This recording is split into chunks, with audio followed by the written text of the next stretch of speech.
Tom Orr was once dragged unconscious by a bull for 2 full minutes, but that wasn't his darkest day. That would come 45 years later in the cold wilderness of Montana, when a late-night emergency drive and a devastating diagnosis turned his world upside down. Tom, a former rodeo legend turned mountain man, had always lived on his own terms, from trick riding horses as a child to surviving deep in the wild. Born in 1943 in Rockford, Illinois, Tom was raised by a father who had performed in Wild West shows.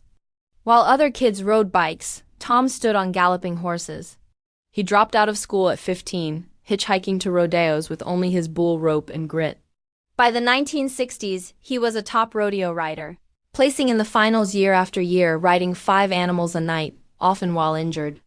But on Valentine's Day 1970, everything changed. A bull named Woolly Bugger knocked him out cold and dragged his limp body for 2 horrifying minutes. His wife Nancy watched helplessly from the stands. Tom survived, but something shifted. Eventually, he walked away from the rodeo. With Nancy, he vanished into Montana's Yak Valley, living entirely off-grid. They built a cabin by hand, trapped animals, tanned hides using ancient methods, and founded Willow Bend Trading Post. His skills earned him national recognition. Even the Smithsonian and BBC came calling. In 2012, History Channel's Mountain Men made him a star at 69, but fame became a burden. Tourists flooded their remote home. Fans, inspired by Tom's raw authenticity, began showing up uninvited. Their quiet life disappeared, then tragedy struck. In 2015, Tom got a call his daughter Keely had died suddenly at 49. Isolated in the wilderness, Tom hadn't even known how sick she was. The grief ran deep and he withdrew. Then his own health collapsed. One winter night, Tom couldn't breathe. Nancy raced him 80 miles through snow and darkness to the nearest clinic. The diagnosis: congestive heart failure and fluid in the lungs. For the first time, the man who needed no one depended on machines to stay alive.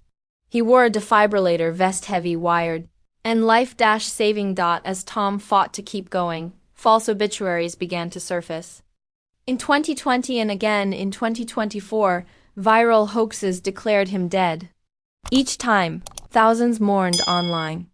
But he was alive, still walking miles, still checking traps. The lay spread for clicks, turning Tom's life into internet currency. After season 9, he began appearing less on Mountain Men, feeding more rumors. The truth, age, illness, and loss had taken their toll. But Tom never stopped. He wasn't seeking fame or sympathy, just peace. Today, Tom Orr remains a living relic of the American frontier, quietly defying death, misinformation, and time itself. Behind every scar is a story, and behind every silence is a man who lived harder, braver, and more authentically than most of us ever will.